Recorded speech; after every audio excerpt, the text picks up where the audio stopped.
صحت کی کارکردگی کو بہتر بنانے کے لیے چاولہ کمیٹی رپورٹ کو نافذ کرنے کے لیے اقدامات اٹھائے ہیں. جی بالکل ایک اہم پیش رفت ہوئی ہے اور جموں کشمیر میں چاولہ کمیٹی کے نفاذ کے حوالے سے یہ اہم پیش رفت ہوئی ہے اور اس حوالے سے ایک ہیلتھ ایڈوائزری پینل جو ہے وہ قائم کیا گیا ہے. اس میں سے سابق ڈائریکٹر سکمز جو ہے ڈاکٹر اجیت ناگپال وہ اس کمیٹی کے سربراہ ہوں گے اور بھی لوگ ہوں گے جو اس کمیٹی میں شامل ہوں گے اور مقصد یہی ہے کہ جموں کشمیر میں جو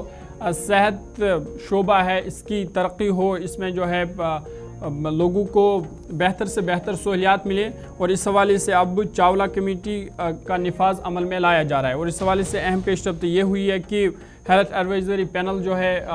وہ قائم کی گئی ہے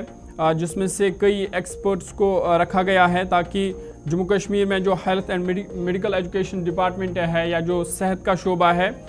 اس میں جو مشکلات ہے اس کو ٹھیک کیا جائے اور کل ملا کر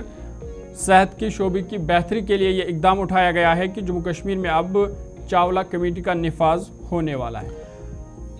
سابق director Sheri Kashmir institute of medical sciences سوئیڈا ڈاکٹر اجیت ناگپال کی سربراہی میں کمیٹی کو تشکیل دے دیا گیا ہے اور اس کمیٹی کے اندر major general professor Atul Kotwal, executive director national health system resource centre, ministry for health and member family welfare, government of India New Delhi, doctor Yashpal director coordinations اور دیگر ممبروں کو اس میں جگہ دی گئی اور 1 سال کے لیے فی الحال یہ کمیٹی بنائی گئی. مزید اس کمیٹی کا کام ہے کیا صرف نظام کو بہتر کرنے کے لیے یہ ریکمنڈیشنی کمیٹی ہوگی یا کچھ اور بھی کام ہوگا؟ سیدھے چلیں گے اپنے ساتھی ہلال ہانجوری کے پاس. ہلال, بہت شکریہ جوائن کرنے کے لیے. محکمہ صحت اپنی صحت کو درست کرنے کے لیے اس دیرینہ کمیٹی کی سفارشات کو عملانے کے لیے ایک اور کمیٹی تشکیل دے رہی ہے. کیا ہے یہ چاولہ کمیٹی, اس کا دائرہ اختیار کیا تھا اور اب جب ڈاکٹر ناگپال صاحب کی سربراہی میں ایک اور کمیٹی بنائی گئی ہے ان کے پاس دائرہ اختیار کیا ہے؟ بالکل گوہر, یہ وہی ہے کہ پرانی شراب نئی بوتل کے اندر, کیونکہ سال 2018 کے اندر جو وائی کے چاولہ کی سربراہی میں جو پی جی آئی کے ڈائریکٹر تھے ان کی سربراہی میں جو ایک کمیٹی بنائی گئی تھی وہ بھی اسی مقصد کے لیے بنائی گئی تھی کہ جموں کشمیر کے اندر جو ہیلتھ سیکٹر ہے اور خاص طور پر جو میڈیکل کالج جہاں پر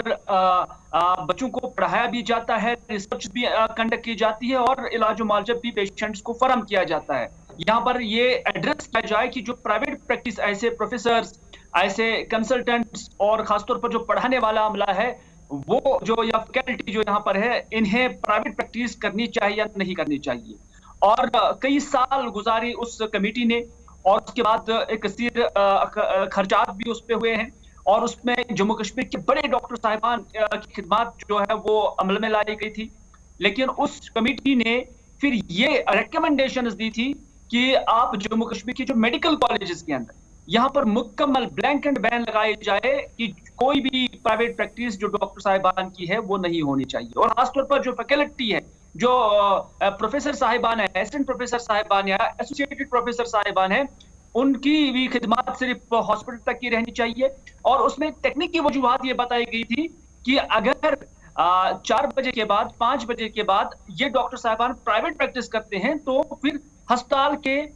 جو ریسرچ ہے یا ڈاکٹروں کی جو ریسرچ ہے اور جو ان کا پڑھانے کا طریقہ ہے یا پڑھانے کا جو عمل ہے اس پہ اثر انداز ہو جاتا ہے. لیکن آج ایک بار پھر سے ایسی ہی کمیٹی گٹھن کی ہے جس میں ہم ابھی ڈسپلے بھی کر رہے ہیں کہ کون کون اس کے ممبر ہوں گے, کون کون اس کے ہیڈ ہوں گے.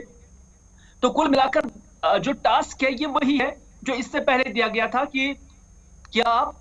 گورنمنٹ سیکٹر کے اندر ڈاکٹرز کو پرائیویٹ سیکٹر کے اندر بھی کام کرنا چاہیے اور گورنمنٹ سیکٹر کے اندر بھی کام کرنا چاہیے. پرائیویٹ پریکٹس کا جو معاملہ ہے اس کو ایڈریس کرنے کی ضرورت بتائی گئی ہے, جبکہ اس حوالے سے پہلے ہی ریکمنڈیشن ہے وائی کے چاولہ کی جس میں ڈاکٹر رنجیت زرکر بھی تھے جو کہ یہاں سکمز کے ڈائریکٹر رہ چکے ہیں اور بھی کچھ ڈاکٹر صاحبان تھے جن کی خدمات اس وقت عمل میں لائی گئی تھی جنہوں نے یہاں پر بحیثیت ایڈمنسٹریٹر کام کیا ہوا ہے. لیکن بات وہی کہ پرانی شراب نئی بوتل کے اندر. بہت شکریہ ہلال ہمارے ساتھ جوائن کرنے کے لیے. محکمہ صحت کی کارکردگی کس طریقے کی ہے لگاتار وہ سرخیوں میں تو ہے ہی, لیکن اب کی بار کہ چاولہ کمیٹی کی ریکمنڈیشنز کو اڈاپٹ کرنا ہے, امپلیمنٹ کروانا ہے. اب وہ امپلیمنٹ کیسے کروایا جائے, سرکار نے ایک اور کمیٹی بنائی اور ڈاکٹر ناگپال صاحب کی سربراہی میں یہ کمیٹی 1 سال کے لیے کام کرے گی. ابتدائی طور پر آرڈرز جاری کر دیے گئے.